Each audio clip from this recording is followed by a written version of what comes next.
और law commission की ये जिम्मेदारी बनी कि वो मशवरा दे गवर्नमेंट को कि यूनिफॉर्म सिविल कोड के बारे में क्या किया जाए। इस सिलसिले में लॉ कमीशन ने एक क्वेश्चनायर अपनी वेबसाइट पर लॉन्च किया है और पूरे मुल्क से राय चाहिए है कि हमें गवर्नमेंट को अपनी रिपोर्ट भेजनी है। इस सिलसिले में हमें क्या करना चाहिए, लोगों की राय पर गौर करते हुए इसके सिलसिले में गवर्नमेंट को लॉ कमीशन राय देगा। उस क्वेश्चनायर को हम लोगों ने देखा, हमारी तमाम जमातों ने देखा और उसके बाद हम लोगों ने ये महसूस किया कि ये क्वेश्चनायर असल में लॉ कमीशन ने इसको इसलिए अवाम के सामने रखा है ताकि यूनिफॉर्म सिविल कोड की राह खोली जाए। और लॉ कमीशन ने जिस तरह ये क्वेश्चनायर पेश किया है उसकी शुरुआती आर्टिकल की डायरेक्टिव प्रिंसिपल 44 से होती है और उसको इस अंदाज से पेश किया है लॉ कमीशन ने कि जिसके नतीजे में सवालात के जवाबात यूनिफॉर्म सिविल कोड के दायरे में आते हैं और जो 16 सवालात उससे मुताल्लिक किए गए हैं वो सारे इस अंदाज के हैं कि जिसके नतीजे में सर क्या कर रहे हो बीच में मुस्लिम पर यूनिफॉर्म सिविल कोड पूरे तौर पर या उसके कुछ पार्ट को लागू करने का मशवरा हुकूमत को दिया जाए। ये एक तरह की खयानत है, धोखाधड़ी है और हम ये समझते हैं कि लॉ कमीशन एक इंडिपेंडेंट बॉडी की हैसियत से नहीं बल्कि गवर्नमेंट के एक पार्ट की हैसियत से गवर्नमेंट की तरह इल्लीगल कार्रवाई करने में वो आगे बढ़ रहा है।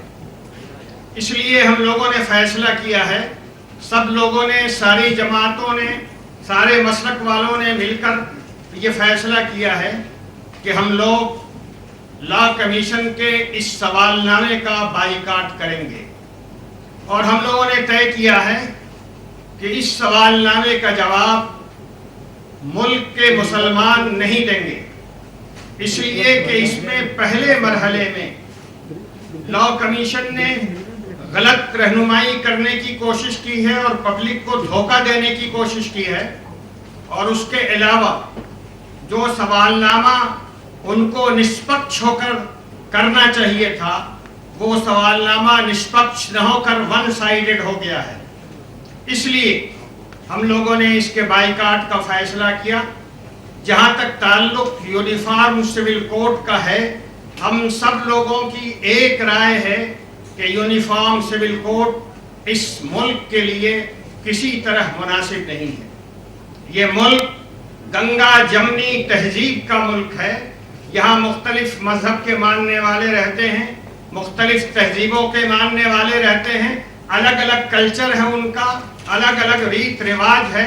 सबों को ख़त्म करके एक कानून में बांधने की कोशिश इंतहाई नामुनासिब हरकत है। हम और आप और सारे लोग इस मुल्क में एक एग्रीमेंट के तहत रह रहे हैं और वो एग्रीमेंट हमारा आपका कॉन्स्टिट्यूशन के जरिए से, कॉन्स्टिट्यूशन ने हम सब लोगों को अपने मजहब की बुनियाद पर जीने, प्रैक्टिस करने, रस्म और रिवाज को कायम रखने की गारंटी दी है। अगर उस गारंटी के साथ छेड़छाड़ की जाएगी तो इसका मतलब यह है कि गवर्नमेंट और लॉ कमीशन उस एग्रीमेंट के खिलाफ कर रही है जो एग्रीमेंट भारत के हर एक नागरिक का भारत के साथ है। इसलिए कि कॉन्स्टिट्यूशन के بالکل شروعات میں یہ لکھا ہوا ہے وی دا پیپل.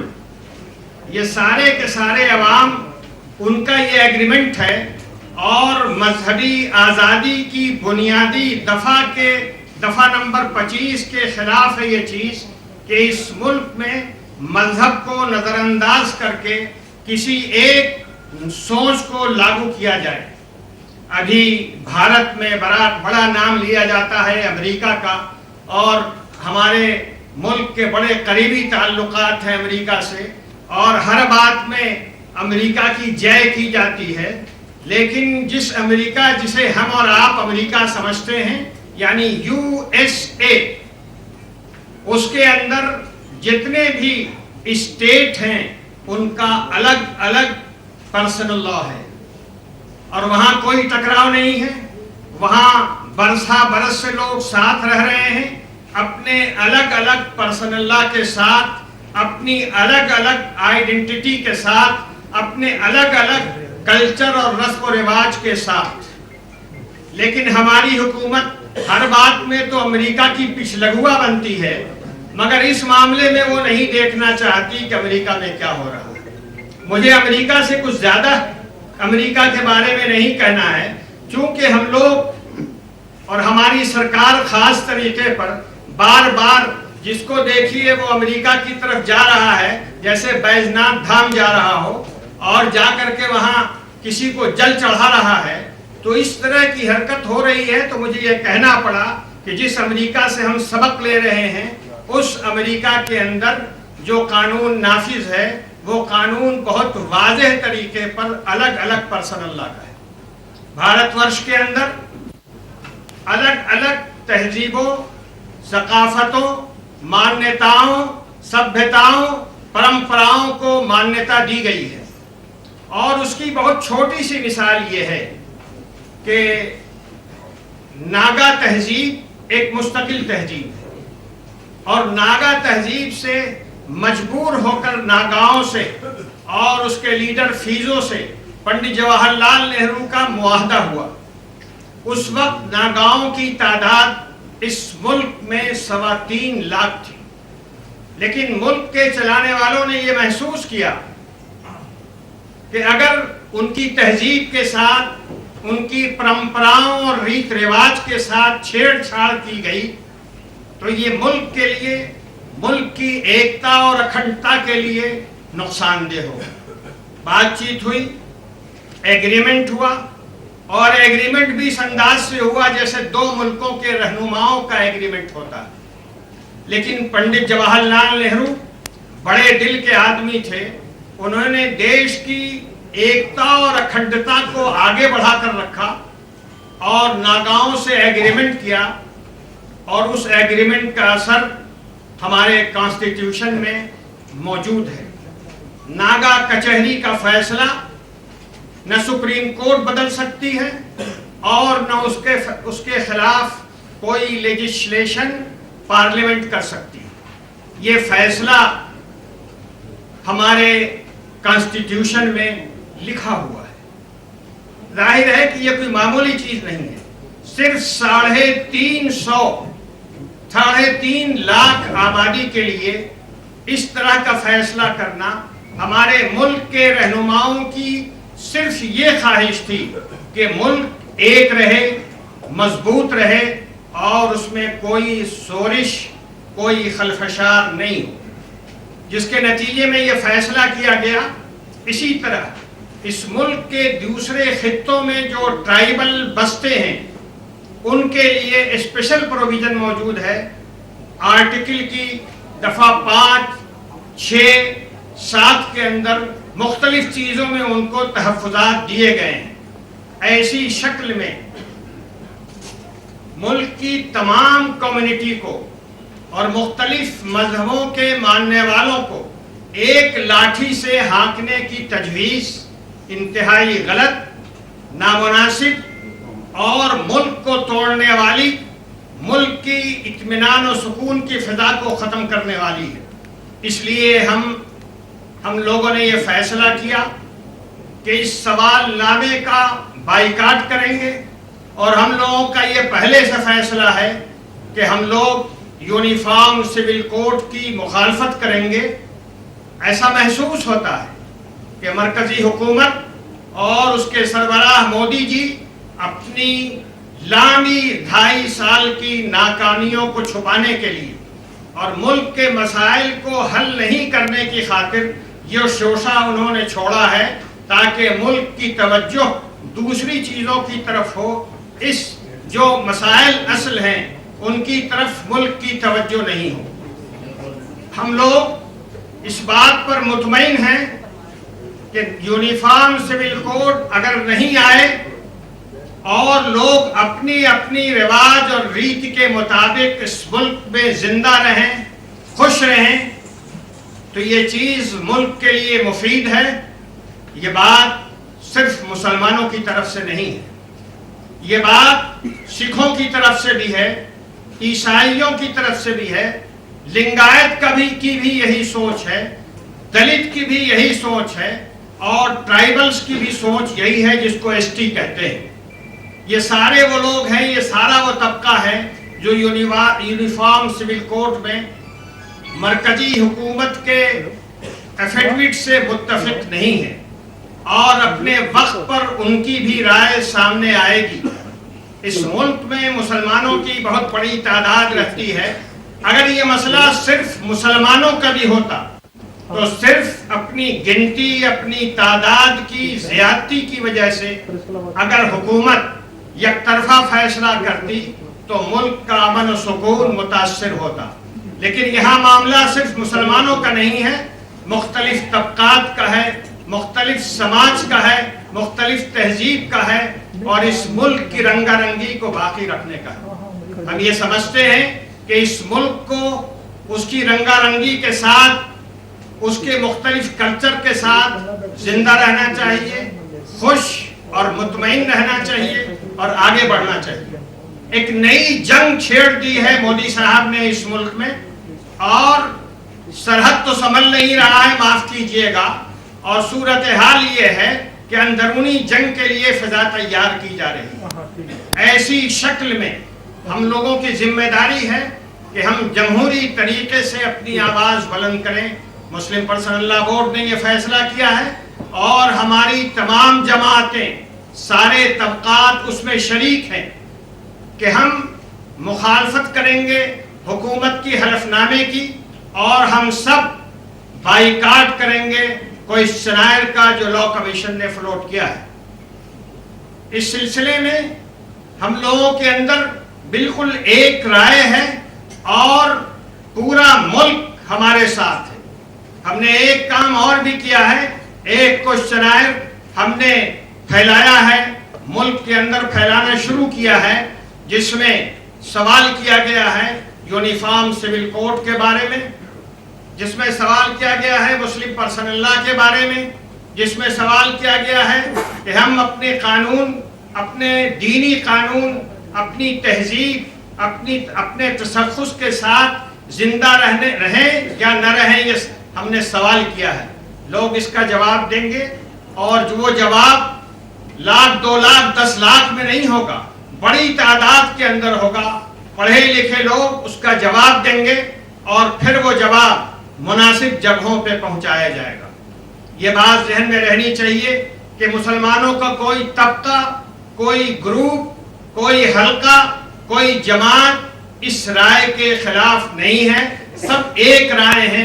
और यहाँ आप स्टेज पर देख रहे हैं कि मुख्तलिफ जमातों, जितनी भी जमातें बड़ी मौजूद हैं इस मुल्क के अंदर, सबों की नुमाइंदगी है और ये नुमाइंदगी एक दिन की नहीं है, बल्कि ये एकजुटता बराबर के लिए है।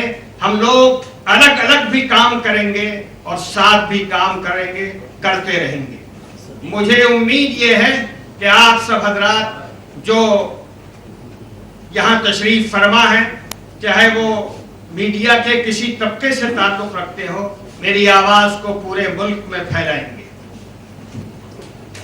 Now we anyone of us if would like to speak, अगर हमें से कोई और एडिशनल कोई बात कहना चाहे, उसके बाद हम क्वेश्चन आंसर को, महमूद भाई would like to say anything, doctor मंजूर आलम साहब, अब्दुल वहाब खिलजी साहब, हैदर मौलाना عثمان صاحب, حضرت مولانا ارشد مدنی صاحب, کچھ کہنا چاہیں گے آپ؟ تو آپ کچھ فرمائیں گے؟ فرمائیں. ادھر وہ دے دیجیے, یہ والا دے دیجیے, مائک ادھر بھی ہے. جی ٹھیک. بسم اللہ الرحمن الرحیم. ہماری رائے ایک ہی ہے, ہم جو بات پہلے سے کہتے چلے آئے ہیں وہی ہم اب بھی کہتے ہیں.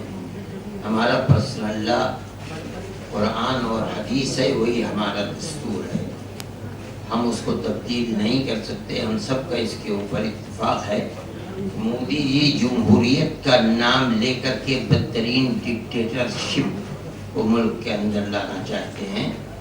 امن و امان کا نام لے کر کے نفرت کا بیج بو رہی ہے حکومت, اور ہم اس کے لیے بالکل تیار نہیں ہیں. میرے بھائی, ملک کے اندر بدیشی حکومت 250 سال تک رہی. ہمارا اپنا مسلم پرسنل اللہ رہا, ہندو کا اپنا مسلم پرسنل اللہ رہا, کرسچن اپنے پرسنل اللہ کے اوپر رہے, لیکن سب نے متحد ہو کر کیا مسلمانوں نے اپنی گردنیں نہیں کٹوائی اس ملک کی آزادی کے لیے؟ سب تو ایک جگہ جمع تھے. اگر ملک کی آزادی کے لیے ہندو گیا ہے, میں کہتا ہوں مسلمان کی زندگی تو تاریخ اس سے بڑی لمبی تاریخ ہے. سب نے مل کر کے ملک کو آزاد کرایا. قومی یکجہتی اور اتحاد کے لیے پرسنل لا کا ایک ہونا ضروری نہیں ہے, اور ایک تاریخ ہے ہماری 1400 سال کی اس ملک میں ہم بس رہے ہیں. اپنے پرسنل لا کے اعتبار سے کام کرتے چلے, کہیں تو کوئی جھگڑا نہیں تھا. اصل میں جھگڑا اور بیچ جھگڑے کا تو گورنمنٹ کی نظر خراب ہے, اس کی نیت خراب ہے, وہ اس بیچ کو بونا چاہتی ہے. ہم اس کی مخالفت کریں, ہمیں کوئی اختلاف نہیں ہے, اور کسی مسلمان کا اختلاف اس موضوع کے اندر ہو رہی ہے. شکریہ. جعفر صاحب. ہمارا ملک جیسا کہ آپ جانتے ہیں سیکولر ڈیموکریٹک کنٹری ہے, اور جو بات یونیفارم سول کوڈ کی جاتی ہے وہ سیکولرزم کے بھی خلاف ہے, جمہوریت کے بھی خلاف ہے. ہمارے ملک میں سیکولرزم کی یہ تعریف ہے کہ یہاں تمام مذاہب کو یکساں حقوق حاصل ہوں گے, اور حکومت اسٹیٹ کا تو کوئی ریلیجن نہیں ہوگا, لیکن تمام ریلیجن سے یکساں سلوک کیا جائے گا, ان کو یکساں مواقع دیے جائیں گے. سیکولرزم کے اس اصول کو ایک طرف اور یونیفارم سول کوڈ کو دوسری طرف اگر آپ رکھیے تو واضح طور سے ٹکراؤ ہے, کوئی میل نہیں اس کے. جمہوریت میں یہاں ہر شخص کو آزادی ہے اپنے مذہب کو اختیار کرنے, اپنے مذہب پر قائم رہنے, اپنے مذہب کو پھیلانے, سب کی آزادی ہے. اس آزادی کے بعد یہ کہنا کہ کوئی اس کا ایک حصہ یونیفارم ہو جائے گا, یہ اس جمہوریت کے اصول کے بھی خلاف ہے. تو ملک تو ایک طرح سے جو بات اس وقت چھیڑی جا رہی ہے ملک کے اندر وہ اپنے بنیادی اصولوں کے خلاف ہے, کانسٹیٹیوشن کے خلاف ہے, فنڈامنٹل رائٹس کے خلاف ہے. اس لیے ہم اس کی مخالفت کرتے ہیں, اور ہم سب اس معاملے میں ایک ہیں. شکریہ. حضرت مولانا ابوالقاسم صاحب, آپ دارالعلوم دیوبند کے محتمم. بسم اللہ الرحمن الرحیم. نیچے ہو جائے بھائی, اسٹل بیٹھ جاؤ یار. میں صرف اتنا کہنا چاہوں گا کہ ہمارے میڈیا کے حضرات اس بات کو بھی سمجھ لیں کہ مسلم یکساں سول کوڈ اور یونیفارم سول کوڈ کی جو ہم مخالفت کر رہے ہیں یہ صرف اپنے مذہبی تشخص کے لیے نہیں بلکہ ملک کے مفاد میں کر رہے ہیں. ملک کے اندر یکجہتی, اتحاد و اتفاق, سارے لوگوں کا مل کر رہنا اس بات پر موقوف ہے کہ سب کو اپنے مذہبی اعمال پر, مذہبی احکام پہ, ان کے اپنے قوانین پہ عمل کرنے کی ان کو آزادی دی جائے. جس وقت اس ملک کا قانون بن رہا تھا اس وقت اس بات کو پیش نظر رکھا گیا اور بنیادی دستور میں اس کو شامل کیا گیا ہے. اس لیے کوئی ایسا قدم کہ جو ہمارے فنڈامنٹل رائٹس سے ٹکراتا ہو اور دستور کی بنیادی دفعات سے متصادم ہوتا ہو, اس کے لیے اقدام کرنا یہ دستور کو غیر مؤثر بلکہ اس کو بے عمل بنانے کے مترادف ہوگا. اس لیے اس مسئلے میں دارالعلوم دیوبند, جمعیت علماء ہند, مسلم پرسنل لا بورڈ اور جتنی جماعتوں کی یہاں نمائندے موجود ہیں سارے لوگ متفق ہیں. اور اگر اس سلسلے میں اس کے آگے بھی حکومت کی طرف سے کوئی کارروائی ہوئی تو ہم کسی بھی قیمت پر یکساں سول کوڈ کو قبول کرنے کے لیے تیار نہیں ہیں. حضرت مولانا असगर साहब, असगर साहब। अस्सलाम वालेकुम। अभी नहीं आएगा साइड से यार, स्टिल बैठ जाओ यार, कितना फोटो लोगे? यहाँ मामला मुस्लिम पर्सनल्लाह का चल रहा है और उसी से मुतल्लिक हजरात यहाँ मौजूद हैं, लेकिन जैसा कि फरमाया गया कि ये सिर्फ मुस्लिम पर्सनल्लाह और मुसलमानों का मसला नहीं है, सारे देशवासियों का है। सबके अलग अलग आस्थाएं और अकीदे और मसलक हैं, उन सब के तशख़्ख़ुस का मसला है। ये पहली बात है।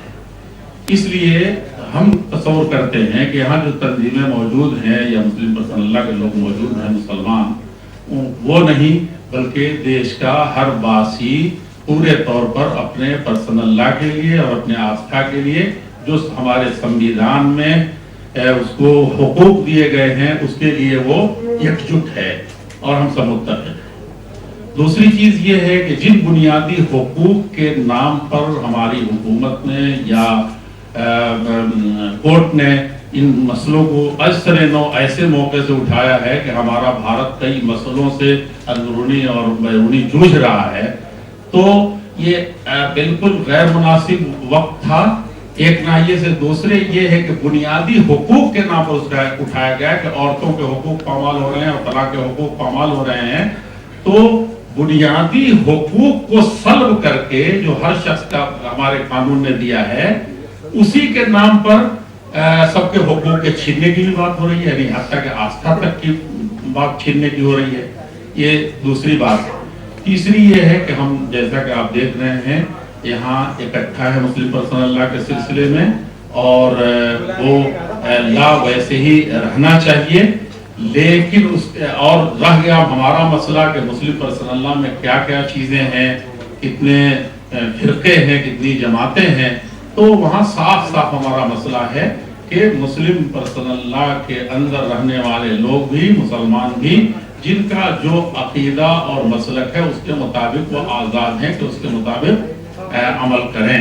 लिहाजा इस सिलसिले में हुकूमत को चाहिए कि इस तरह के इक़दाम से परहेज करें। मीडिया से मैं आखिरी बात ये अर्ज करना चाहता हूँ कि इधर 3-4 बयान 3-4 महीने से बहुत सब्र से, खामोशी से सबको लौटा देने के बाद भी कभी कभी कोई चीज गई है। हद तो ये है कि प्रेस रिलीज जा रही है, तो जो हमारे मुल्क की बड़ी आवाज है, बड़ा मीडिया है, हिंदी प्रेस हो, चाहे अंग्रेजी हो, चाहे इलेक्ट्रॉनिक मीडिया हो, एक सिरे से इस तरह की चीज कोई नहीं लेता, लेकिन कहीं संभावना भी हो कि हाँ कहीं थोड़ा सा कुछ ले लें जिससे आपस